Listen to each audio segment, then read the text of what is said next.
Walang kaduda-duda ang relasyon ni Aljur Abrenica sa kanyang leading ladies on and off cam noon at ngayon pinag-iinitan ng intriga. Hindi na bago sa Kapuso Hunk na halos pagpiestahan ng press ang anumang issue tungkol sa kanyang love life. Mula sa hindi na niyang makikinag na samahan sa dating ka-love team na tila nakahanap na nga ng totoong pag-ibig. Hanggang sa sanga-sanga ng issue sa hindi matuldok-tuldok kanyang bagong inspirasyon. Nag-iinit ang mga revelasyon, live na live. Fresh from Ilocos, nandito na po kasama ko, Aljur Abrenica. Hello. Happy Easter, Aljur. Happy Easter din man at sa lahat na nanonood, Happy Easter po. Pag-usapan natin ang unang-una yung Temptation Island because we just saw the VTR earlier. Kumusta ang shooting at gaano kahirap? Kasi parang Survivor almost ang dating nitong shooting nyo doon. Parang totoo lahat ang nangyayari. Parang in character talaga kami. Parang nawawala kaming lahat. Tapos parang wala kaming mapuntahan. Kasi kahit naka-standby kami, nasa standby area kami, sobrang init. At kung saan man yung location namin, minsan wala pang tent. So kanya-kanyang dala kaming pangsilong, minsan damit. So, Talagang parusa ang shooting ninyo. kahit parusa siya sa amin, masaya. Masaya siya. dahil katambal mo si Heart Evangelista. Diba? May kissing scene daw kayo ni Heart. Yes, meron.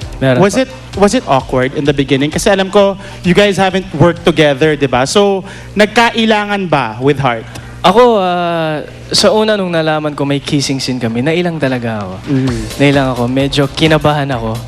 At, pero nung nakita ko si Heart, nakita ko sa kanya na okay naman siya, na kaya namin gawin. Yun, so far nagawa namin ng tama.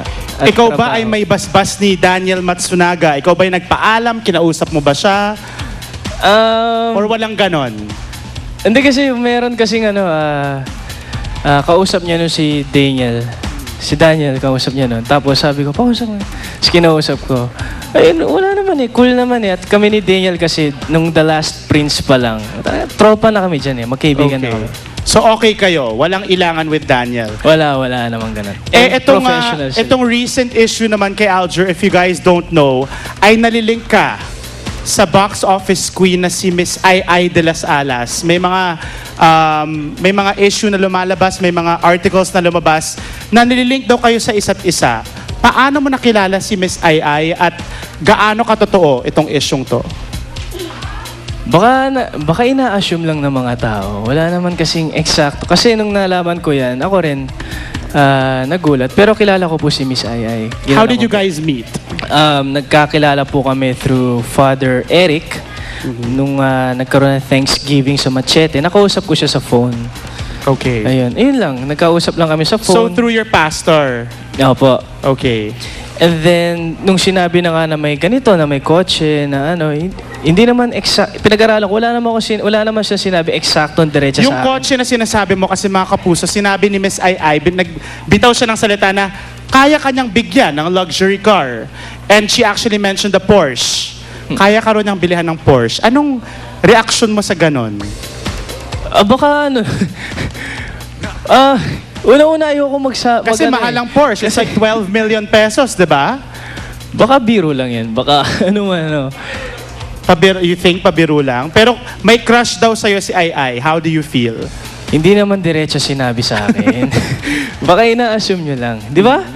But ikaw, bilang syempre, nirespetong actress at Oo. komedyante, how does it feel na she appreciates you? Pero sa totoo lang, nagpapasalamat ako kasi sa mga nag-assume na din. Nagpapasalamat ako kasi ako yung inisip sa daming pwedeng na tinutukoy ni Miss Ai, ako pa yung naisip. So, salamat talaga.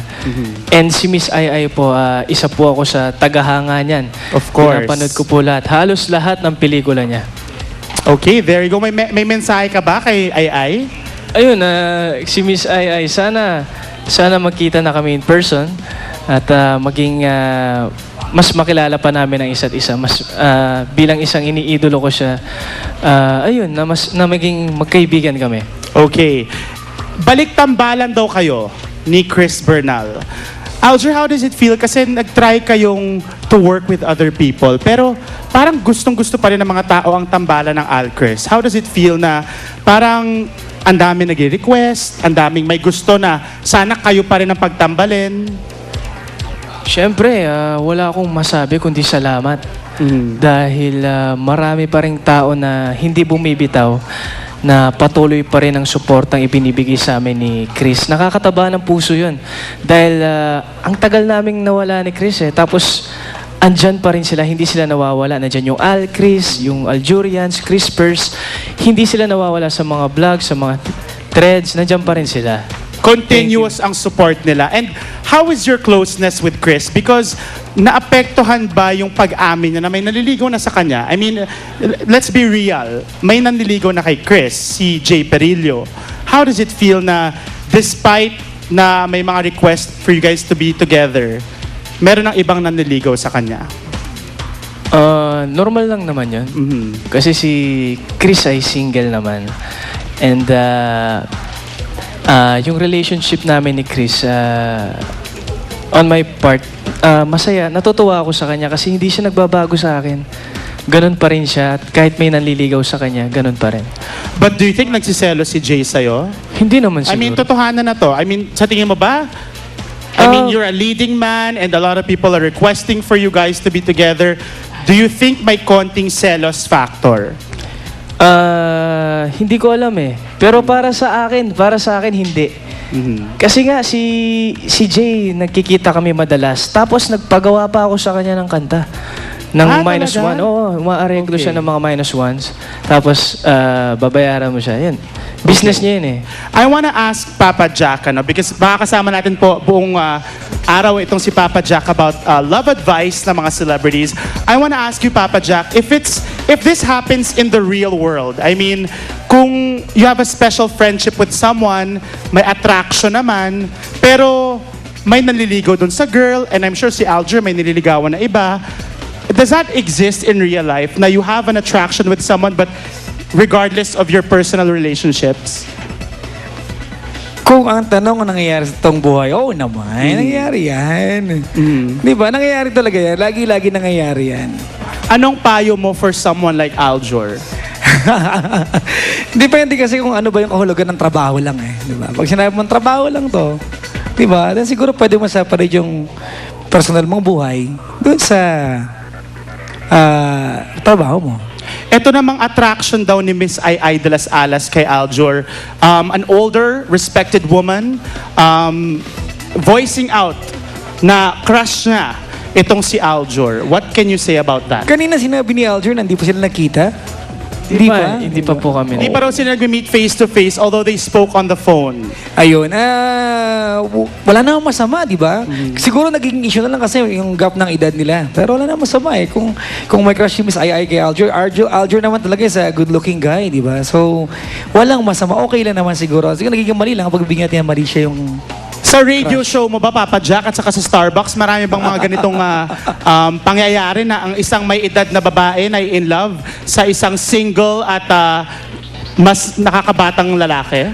Parang magiging topic pa lang namin yan Cougar, di ba ang tawag dyan, cougar? Pero ito na, thank you Papa Jack. Of course, Yeah. stick around because you will be with us the whole episode. Thank you. Aljor, I wanna ask you now, the golden question. You and Kylie Padilla, talagang all over the news. Let's not deny it. Anong estado ninyo? Gaano na kayo ka-close? At saan ang patutunguhan nitong closeness nyo ni Kylie? Sa akin naman, yung straight to the point talaga. Magkaibigan lang talaga kami. Okay. At yun nga, paulit-ulit ko pong sasabihin na nire-respeto ko po yung reliyon nila. Hanggang doon lang po talaga.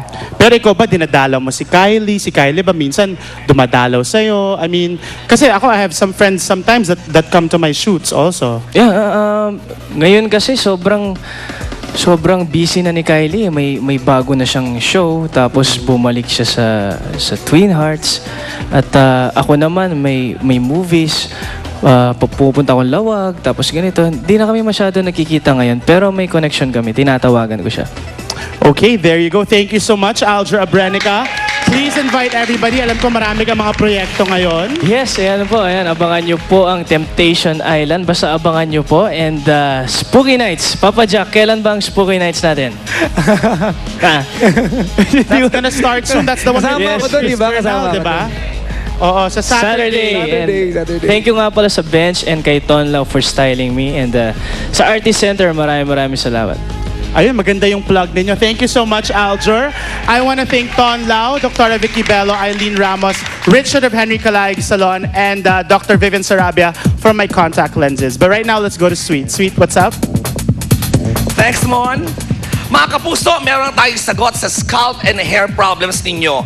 Ang new generation Clear Nourishing Anti-Dandruff Shampoo. Total 3 ito. May hahanapin ka pa bang iba? Here it is. Watch this.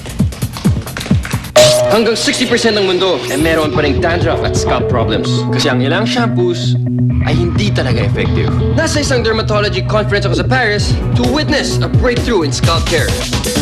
Some shampoos only clean the scalp surface, but you also need to nourish deep. Introducing Nutriem 10, a complex of 10 vitamin and mineral nutrients that nourishes scalp 3 layers deep for total 3 scalp effects. No dandruff, no dryness, less hair fall. Ang Nutriem 10 technology ay nasa new generation Clear lang. Nutriem 10, it's a real breakthrough. Ito na ang katapusan ng scalp problems. New generation Clear.